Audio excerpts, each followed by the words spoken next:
नमस्कार, मैं हूं हिमांशु और आप देख रहे हैं हलचल इंडिया। बेबाक खबर तेज असर। आइए नजर डालते हैं आज की खबरों पर। बुधवार को एडीजी वन विभाग ने हैदरपुर वेटलैंड का निरीक्षण किया और वेटलैंड के रखरखाव के बारे में अधीनस्थों से जानकारी प्राप्त की। सेंचुरी क्षेत्र में हो रहे जलीय जीवों और हिरणों के शिकार पर एडीजी ने नाराजगी व्यक्त की। बुधवार को भारत सरकार के आदेश के अनुसार एडीजी वन विभाग विभाष रंजन ने गंगा बैराज स्थित शीश महल पर वन विभाग के कंजर्वेटर चीफ एनके जानू, डीएफओ कन्हैयालाल पटेल, एसडीएम जानसठ अभिषेक कुमार, नायब तहसीलदार जसविंदर सिंह के साथ बैठक की। बैठक में उन्होंने हैदरपुर वेटलैंड के रखरखाव के बारे में जानकारी प्राप्त की और वेटलैंड के प्रचार प्रसार के बारे में आवश्यक दिशा निर्देश दिए। कार्यक्रम में पहुंचे क्षेत्र के गंगा प्रहरियों से एडीजी ने विचार विमर्श किया और गंगा की साफ सफाई व जलीय जीवों के बारे में जानकारी प्राप्त की। उन्होंने बताया कि गंगा किनारे गंदगी रोकने और साफ सफाई के उद्देश्य से गंगा किनारे वेस्ट बैंक बनाने का कार्य जल्द किया जाएगा। सेंचुरी क्षेत्र में किसी के भी द्वारा 1 किलोमीटर तक कोई भी पक्का निर्माण कार्य नहीं किया जाएगा। जल्द ही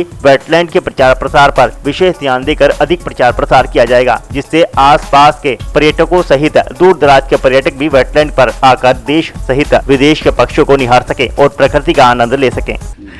ये वेटलैंड है और ये अंतर्राष्ट्रीय स्तर का वेटलैंड है और इसको दिसंबर 2021 में रामसर वेटलैंड के नाम से परिभाषित किया गया है। इसका मतलब है कि चिड़ियों के लिए ये अत्यंत महत्वपूर्ण वेटलैंड है, खासकर जाड़े के मौसम के लिए। जब बाहर के देशों से चिड़िया आती है, माइग्रेट करती है, तो ये पहला स्टॉप ओवर है जहाँ चिड़िया आकर रुकती है और वह चिड़िया फिर यहाँ से अपना खाना पीना लेकर के बाहर जाती है, कहीं दूर जाती है। तो ये इकोलॉजिकली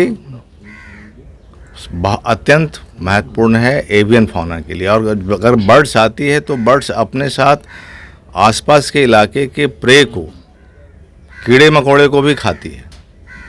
उससे कृषि के फसलों के उत्पादन पर भी प्रभाव पड़ता है और अनुकूल प्रभाव पड़ता है। तो मेरी तो प्रथम सोच ये है कि जो वेटलैंड है इसकी क्वालिटी बाहर से आए हुए जो पौधे हैं, जैसे मोथा है या जलकुंभी है, जिसके कारण ये पर खराब होता है, सिकुड़ता है, पानी का स्तर कम होता है, इसको निरंतर हटाने की आवश्यकता है।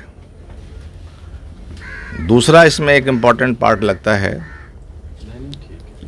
यहाँ के स्थानीय लोगों की सहभागिता से इको टूरिज्म को प्रसार करने के लिए भरपूर संभावना है।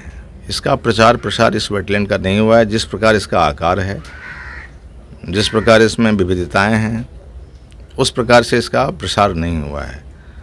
मैं स्थानीय लोगों से भी मैंने अनुरोध किया है कि इसके प्रचार प्रसार के लिए कोशिश किए जाएं और अक्टूबर के प्रथम सप्ताह में वाइल्ड लाइफ डे वीक मनाया जाता है विभाग द्वारा और फरवरी में वेटलैंड डे मनाया। इसके अलावा भी हमने प्रशासन को भी अनुरोध किया है कि मध्य नवंबर में एक यहाँ छोटा सा मेला लगाया जाए और पर्यटकों को आकर्षित करने के लिए एक रास्ता, एक माध्यम बनाया जाए कि कैसे अधिक से अधिक लोग यहाँ आएँ। उस समय यहाँ चिड़ियों का आवागमन शुरू हो चुका होगा। तीसरा एक और महत्वपूर्ण बात है कि अगर लोग आएंगे तो उनको रहने का जगह कहाँ मिलेगा।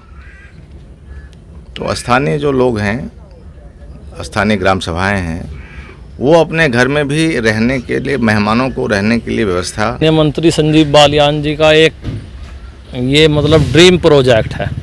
एक बार वे आए थे तो उन्होंने देखा कि हमारे मुजफ्फरनगर ज़िले में एक इतनी बड़ा मतलब पर्यटन स्थल के रूप में जो चीज़ विकसित हो सके, उस पर कोई मतलब निगाह नहीं थी किसी की। उसके बाद उन्होंने प्रयास किया प्रदेश सरकार से और केंद्र सरकार से, वन विभाग के द्वारा एक प्रोजेक्ट ऐसा बनाया जाए कि जिससे कि अपनी हैदरपुर वेटलैंड अच्छे से विकसित हो और जो ये एक मतलब पूरे विश्व में इसकी एक अलग